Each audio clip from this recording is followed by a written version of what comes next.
It was just like a dream. That's what it was, a dream season. He was definitely a special player. I mean, I could only aspire to be that good. He was, he very intense guy, hit, run, throw. I mean, he could do it all. He was good. That year, 2007, was just like unbelievable.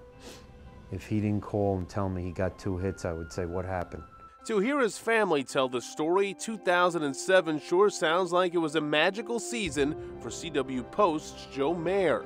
And the numbers back it up. In a sport where hitting over 300 is considered an accomplishment, the Pioneers infielder batted over 400 and won numerous awards for his play. He was an honorable mention All-American and had Major League scouts eyeing him for a shot at the big time. But here's the thing, Joe doesn't remember a single second of it. Well, they told me I had a pretty good year in 2007, and I don't remember ever playing. It's like a blank slate. It's like it never happened, but it's there in the record book. So sadly, there's a reason why Joe can't remember his career season. It's what every parent dreads. The date, February 10th, 2008, just 3 weeks before the CW Post baseball team was set to head to Florida for spring training. That's the date that changed Joe and his family's lives forever. My daughter burst into the room at 2:30 in the morning to tell us that he had gotten hit by a car, and then the phone call came about 3-4 minutes later. And then you're just hoping that the guy doesn't tell you he's gone. My grandmother came in and she had like this white face on, and I'll never forget it. And she was like, something happened to Joey, and at that moment, like, everything just stopped. Joe had been struck by a car crossing Francis Lewis Boulevard in the Whitestone section of Queens. It was a true accident. The driver called 911 and was not charged with the crime, but the damage had been done. He was unconscious and, all black and blue. His legs were busted up pretty good. But we had no idea that he had a head injury. When you saw him the first time in the hospital, what did he look like? Not recognizable. I mean, his face was all blue. He had 2 broken legs, tibia and fibia, a broken arm. He had a fractured eye socket, a collapsed lung. He's had 20 surgeries since then. Joe was also in a coma. For 3 weeks, his parents stayed at his bedside. Thomas stopped working. The whole family's sole focus was making sure Joe pulled through. You don't see your father cry often. I mean, it shakes you. I mean, and seeing him there, not talking, and when you find out he's in a coma, and it shakes your whole world. And while doctors had not given them a particularly optimistic prognosis, Joe did pull through, but waking up was just the beginning. But when he woke up, he was limp. No control of any part of his body. That he's even walking, is ridiculous. Like not a lot of people have seen him where I've seen him. From there, the long, excruciating journey to recovery began. He had to learn everything all over again. How to talk, how to walk.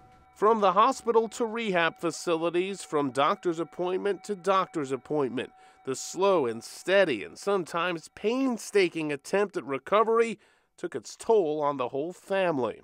Seeing him with a walker for like a few months, it hurts you, But the physical process that he went through was incredible. I remember being in the gym in 2008 in the summer and just like looking off in his face and being like, oh, this is brutal, because I could barely move.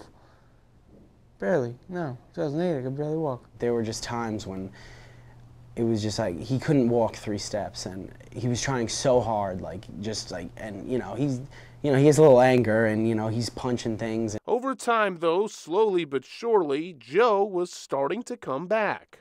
I devoted myself to this for 3 years. There hasn't been anything else. Tunnel vision, literally, tunnel vision. And despite all of the heartbreak, all of the struggle, all of the question marks, Joe still had a dream in his heart, even if he couldn't remember it. I remember in July of '09, he still couldn't react. You would throw him a ball and he just couldn't move for it. That's right, even in his recovery, Joe had baseball on his mind. And this past fall, he was thinking about making a comeback. You watch the signs. He really started to move a lot better, His high school coach took him under his wing and worked out every weekend with him.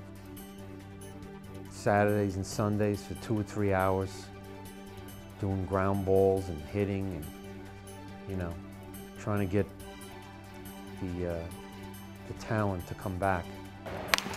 And would you believe it, the talent started to show once again.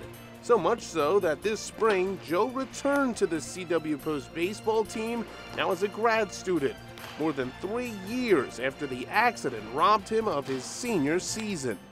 Honestly, he was our hardest worker before the accident, and he is still our hardest worker. He's an inspiration to us all. If the accident hadn't occurred, Joe would have graduated in 2008. His playing career, at least here at CW Post, would have been over. So if there's a silver lining to all of this, it's that Joe now gets to play on the same team as his younger brother, Steven. They're always working together. They're always doing teamwork together, ball toss, you know, throwing together.